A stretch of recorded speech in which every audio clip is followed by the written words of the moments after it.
Where do the places we remember actually live?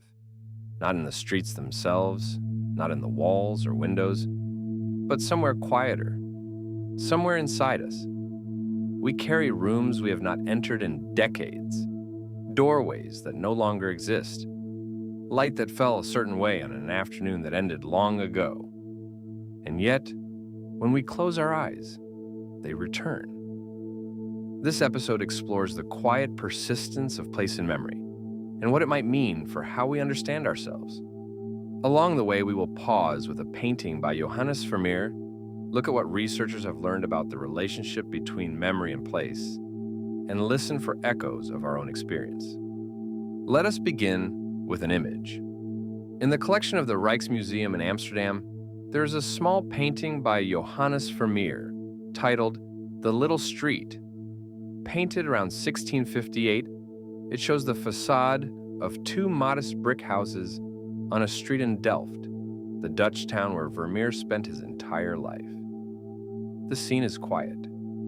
A woman sits sewing in a doorway. Another bends over a basin in an alley. Two children kneel on the pavement, absorbed in something we cannot see. The sky is pale, the bricks are weathered. Nothing dramatic is happening, and yet, something in the image holds us still. What Vermeer painted was not a monument or a cathedral. He painted the ordinary, and perhaps that is why it lingers. The house on the right, recent research suggests, belonged to his aunt. His mother and sister lived on the same canal, just across the way. This was not simply a view. It was a place filled with familiarity, with the texture of daily life, with memory. Vermeer gave us no clues about what he was thinking, but his attention to the cracks in the plaster, the worn thresholds, the stillness of people absorbed in small tasks. This attention suggests something more than documentation. It suggests a kind of dwelling.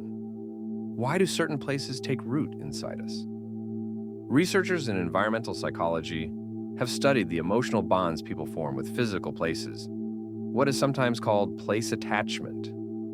The geographer Yi-Fu Tuan wrote extensively about how space becomes place.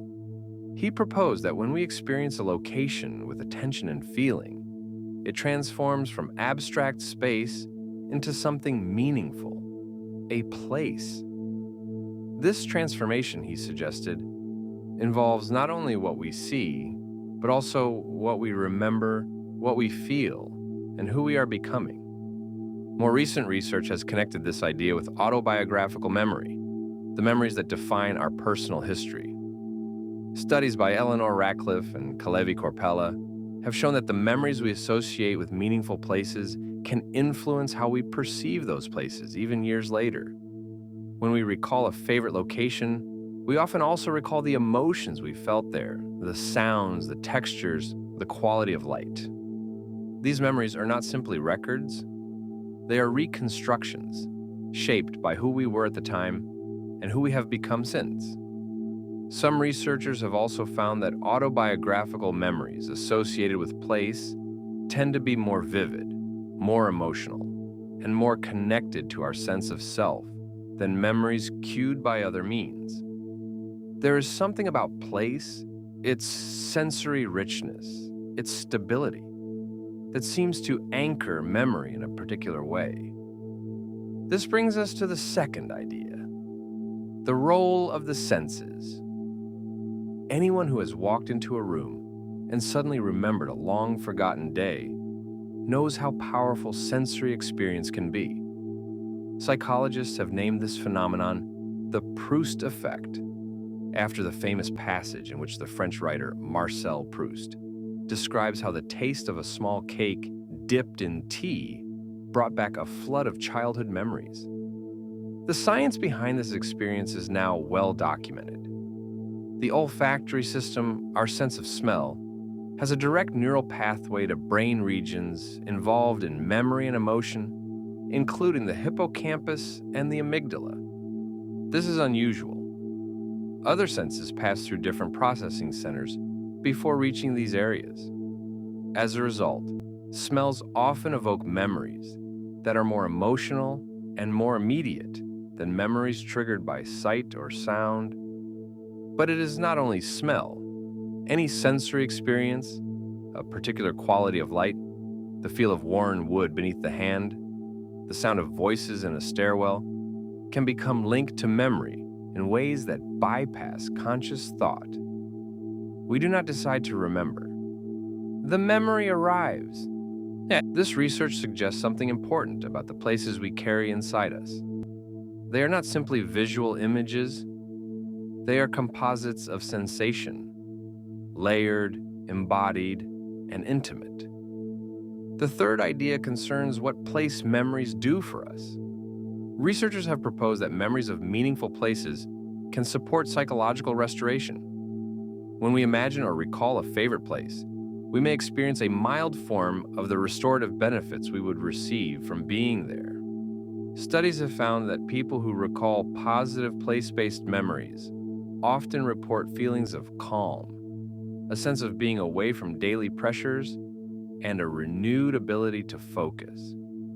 For older adults, these memories may be especially meaningful. As mobility changes and the physical world becomes harder to navigate, the inner world of memory may offer a kind of refuge. Place attachment, some researchers suggest, can serve as a way of maintaining continuity with the past, a thread connecting who we are now with who we once were. This does not mean that place memories are always comforting. They can also carry grief, loss, the ache of time passing. But even then, they seem to matter. They anchor us. They remind us that we have lived. Let me share a brief reflection. Sometimes I dream of the place where I grew up.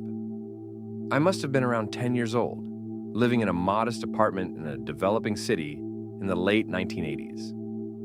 I remember the sounds drifting through the stairwell, neighbors moving, voices passing, doors opening and closing.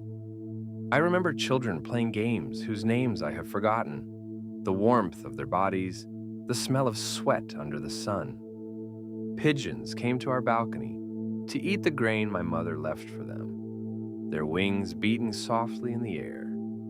In spring, cherry blossoms filled the narrow streets, light breaking into petals. These ordinary spaces still live quietly within me.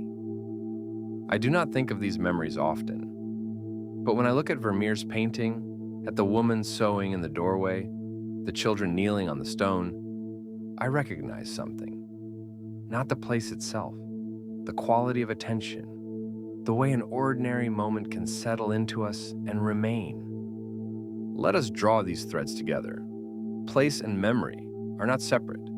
The places we have known become part of how we remember, and how we remember shapes who we become. This is not simply a cognitive process. It is embodied, sensory, and emotional. Researchers have shown that place-based memories can support well-being, provide continuity, and offer a kind of inner restoration. But more than that, they suggest that we are creatures of place, shaped by the spaces we have inhabited, carrying them forward even when they no longer exist. Vermeer's Little Street is not a memory, it is a painting. And yet, looking at it, we might sense something of what it means to dwell, to pay attention, to notice, to hold a place inside ourselves. The places we remember may not live in the world anymore, but they live. And perhaps in the end, that is enough.